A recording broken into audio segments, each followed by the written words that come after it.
Hey everyone, I'm Mo, and today we're going to get into the 3-step plan I've created to getting motivated when you're chronically ill. If you've been following my channel for a while, you've probably heard me mention my battle with multiple autoimmune conditions and dysfunctions. And if you clicked on this video because you're in the same boat, first of all, here's a huge hug from me to you. And secondly, you'll know exactly what I mean when I say motivation isn't even in the same conversation as chronic illness. I grew up as an incredibly self-motivated person, even deciding to graduate high school early and become the president of a couple organizations on my college campus. So getting my diagnoses really threw me for a loop. Beyond the physical misery of it all, everything I knew about my personality was turned seemingly upside down, and I had to figure out how on earth to get motivated again, even just to do basic things. A lot of those learnings, musings, failings, and victories are baked into the things I talk about or showcase on this channel, but I thought I'd specifically make a video with my 3-step plan I made and implemented to build a somewhat, depending on the day, manageable life. Feel free to take what works for you from my plan and forget what doesn't. Step number 1, big and small whys. Find and assign yourself purpose, big and small. Know your why. First, list 3 to 5 big whys, like wanting to make a positive impact in your community, your faith, taking care of your family, or an overarching passion or goal that you might have. Then, make a list of 10 to 20 smaller whys in each category.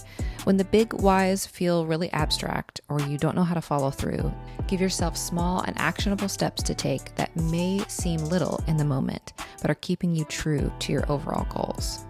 I had some big goals when I started this process, like publishing a book and becoming a professional organizer.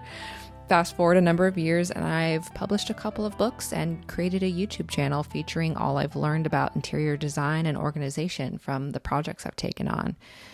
But the steps along the way didn't seem impressive. To be honest, a lot of days I just felt like I had lost purpose altogether. And on those days, I focused on my small whys, like write 10 minutes today. Watch 1 interior design video today. Practice organizing 1 drawer today. Step 2 of my plan is to categorize. Once you have your big and small why list, have an experimentation week or 2 where your health is a little more manageable and where you go into a flare-up.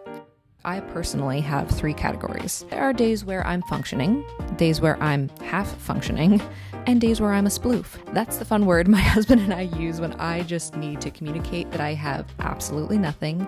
There will be little to none getting out of bed on sploof days. So I took all of my activities and experimented until I found a version of them that I could fit into each category.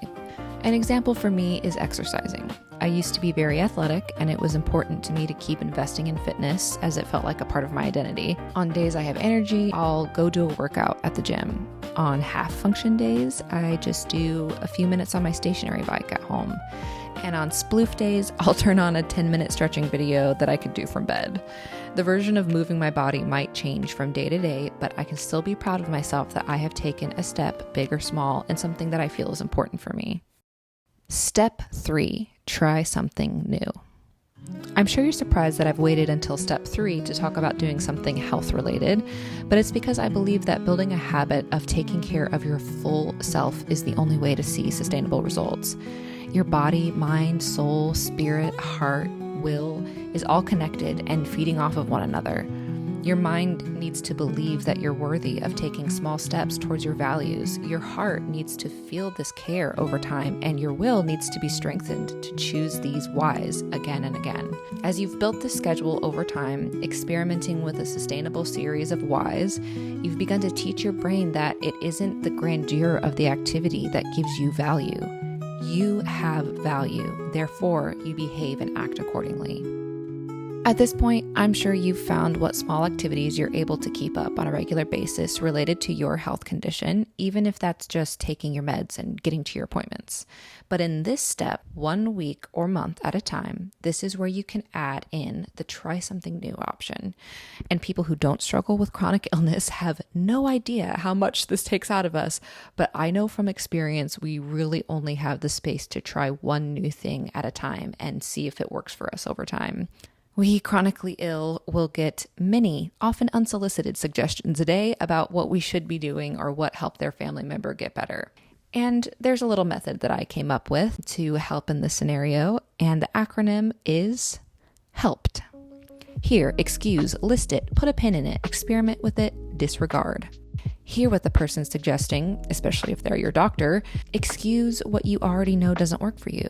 Put on a list anything that you might feel interested in or able to eventually try. Put a pin in the things on the list that you don't have the energy or time for now. Pick one thing to experiment with, and if it doesn't work, disregard it. But if it does, celebrate. Even if it's a small win or makes a small difference, make a big deal of celebrating it and incorporate it into your new schedule. Try implementing my plan or the parts of it you felt were helpful and let me know if it worked. Take care, my friends.